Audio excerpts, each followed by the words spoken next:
Hello, good morning. Ito na naman tayo sa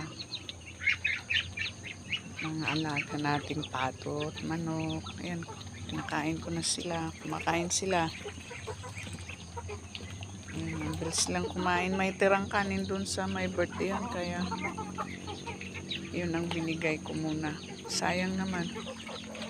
Tapos binigyan ko rin sila ng mais.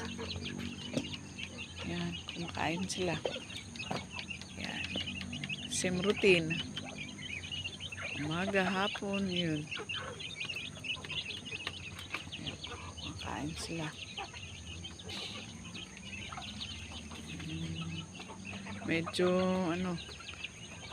ayan, parang uulan. Ayan ang natanawin dito sa amin.